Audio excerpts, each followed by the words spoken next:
नमस्कार, मी संदीप देसाई। बुलेटिनच्या सुरुवातीला बातमी आहे कोल्हापूरची। कोल्हापुरातले कट्टर प्रतिस्पर्धी आणि हाडवैरी धनंजय महाडिक आणि सतेज पाटलांचा सामना पुन्हा एकदा पाहायला मिळाला।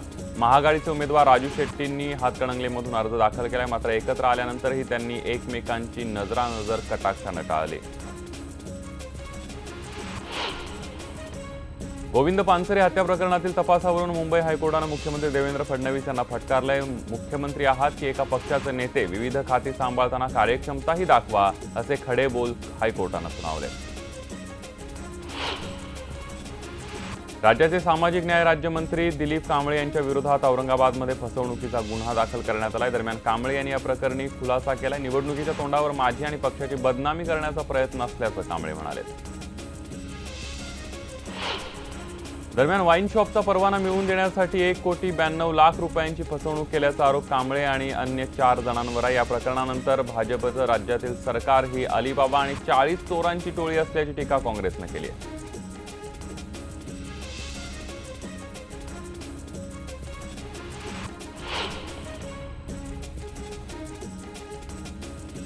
ईव्हीएमच्या स्ट्रॉंग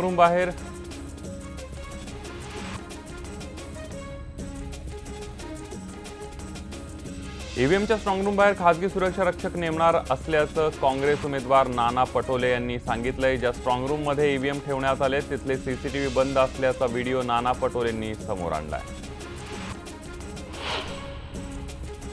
उर्मिला मातोंडकरनं काँग्रेसमध्ये प्रवेश केल्यानंतर भाजपवर टीका करण्यास सुरुवात केली आहे। भाजपच्या कामामुळे लोक खुश नाही आहेत आणि म्हणूनच मी काँग्रेसमध्ये प्रवेश केल्याचं उर्मिलानं म्हटलंय।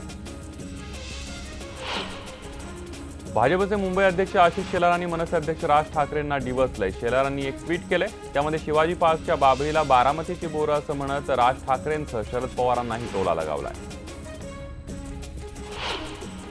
नागपुरात काँग्रेसचे भाजपचे उमेदवार नितीन गडकरी आणि मुख्यमंत्री देवेंद्र फडणवीस यांच्या विरोधामध्ये निवडणूक आयोगाकडे तक्रार दाखल करण्यात आली आहे। उमेदवारी अर्ज भरल्यानंतर परवानगी नसताना सभा घेतल्यानं आचारसंहितेचं उल्लंघन केल्याची तक्रार करण्यात आली आहे।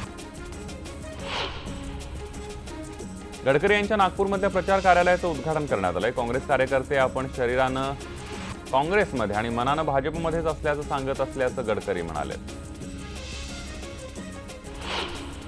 स्वाभिमानी शेतकरी संघटनेचे अध्यक्ष आणि हातकणंगले मतदारसंघातले उमेदवार राजू शेट्टी यांनी कोल्हापूरच्या अंबाबाईचं दर्शन घेतल्यानंतर दुपारी 1:30च्या सुमाराला त्यांनी उमेदवारी अर्ज दाखल केला। स्वाभिमानी शेतकरी संघटनेचे खासदार राजू शेट्टी यांनी केलेल्या टीकेला सदाभाऊ खोत यांनी जोरदार प्रत्युत्तर दिले। राजू शेट्टी हा लबाड माणूस असून त्यांनी आता आपल्या पराभवाला सामोरं जावं असं खोत म्हणाले।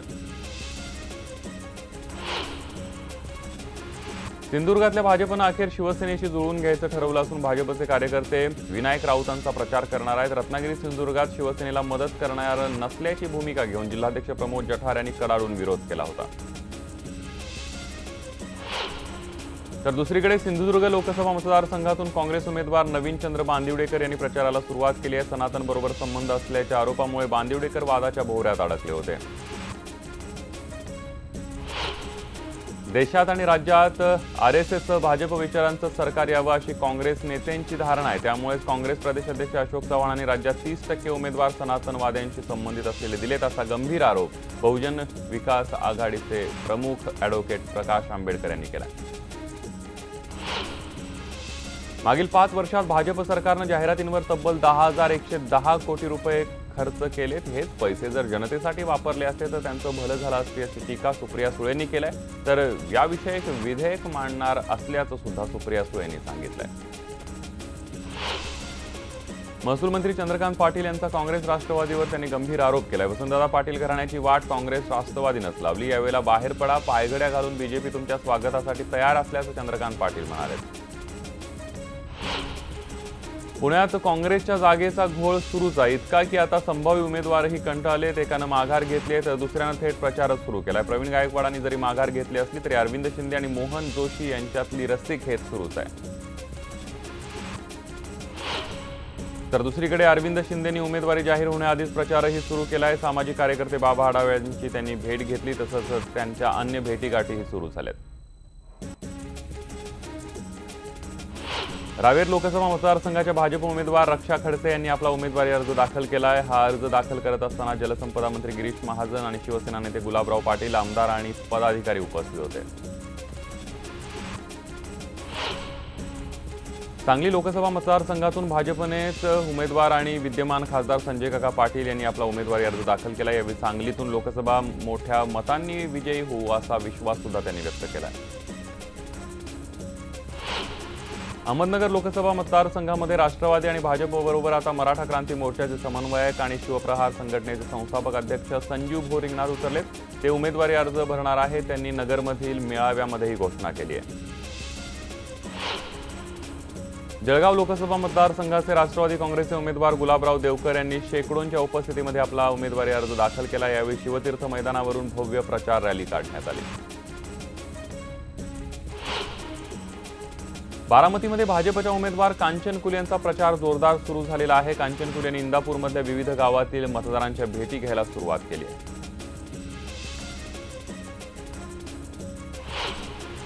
लोकसभा निवडणुकीसाठी उमेदवारी अर्ज दाखल झाल्यानंतर छाननी प्रक्रिया पूर्ण झाली आहे। परभणी लोकसभेसाठी 21 उमेदवारांचे अर्ज वैध ठरले। त्यामध्ये राजकीय पक्ष आणि संघटनांबरोबरच 8 अपक्ष उमेदवारही मैदानात उतरले।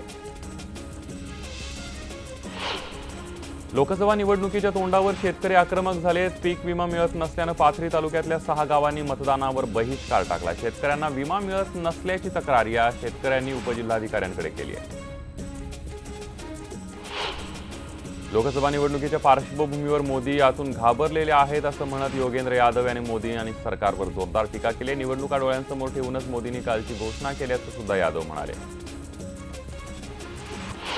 अहमदनगरमधील भाजपचे उमेदवार डॉक्टर सुजय विखे पाटील यांच्यासाठी एका तरुणानं त्यांच्या लग्नपत्रिकेवरच मतं देण्याची मागणी केली आहे। लग्नात आहेर नको पण सुजयला मत द्या असं स्पष्टपणे शेख कुटुंबानं पत्रिकेत लिहिलंय।